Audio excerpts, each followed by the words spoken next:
Good morning, guys. Today our story continues with Delete Derrick. This part's called Destroy the Enemy. Oh, if you remember, Danielle had thought of the perfect plan, or so she thought.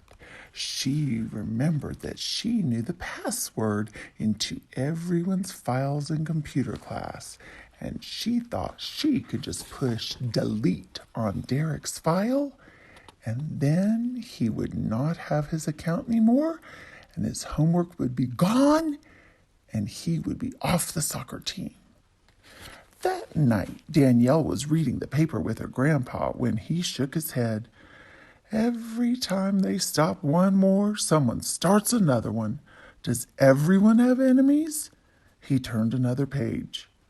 Hey, speaking of enemies, whatever happened with that Derrick person? Did you two stop fighting? Oh, no, Danielle said. We're still at war, but I'm going to get him. I'm going to get him so bad he'll wish he had never met me. Both of Grandpa's eyebrows went up. He'll be too busy doing homework to bother me, Danielle said with a grin, and trying to get back on the soccer team. Then my enemy will be gone, zapped, wiped out. Grandpa said. They read together a few more minutes. Then he spoke again. There's more than one way to get rid of an enemy, you know. Danielle looked up. Grandpa went on. One of the best ways I learned is from the Bible. Danielle looked puzzled. The Bible teaches you how to wipe out your enemies. It does.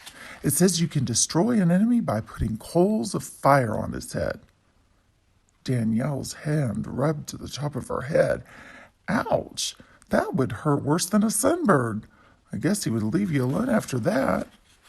You want to know how the Bible says to do that? Grandpa asked. Danielle nodded. Grandpa smiled. It says that doing something nice for an enemy is like putting coals of fire on his head. Something nice? Danielle asked. How would that get rid of an enemy? Grandpa folded the paper before he spoke. It would turn your enemy into a friend. Danielle couldn't think of anything to say after that. Ring went the school bell. Danielle rushed through the door and into her seat at her computer. Where were you? Megan asked. Someone jammed paper into my locker door so it wouldn't open, Danielle whispered back. They both looked over at Derrick. Let's get started, Mr. Morton said from the front. You should all have already finished your painting project. Be sure you've answered all the questions on the test section. I'll be grading that today. Danielle waited until the class was nearly over before she closed her own file and clicked on Derrick. Password, it said, and she typed in teach. Derrick's whole file opened. She moved the cursor over the word delete. Say goodbye to the soccer team, Derrick, she thought. She held her finger over the mouse button and stared at Derrick's back.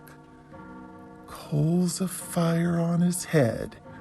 Grandpa's words went around and around in her mind. Turn an enemy into a friend.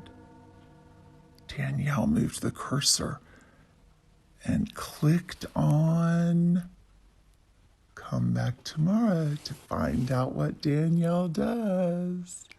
Bye for now.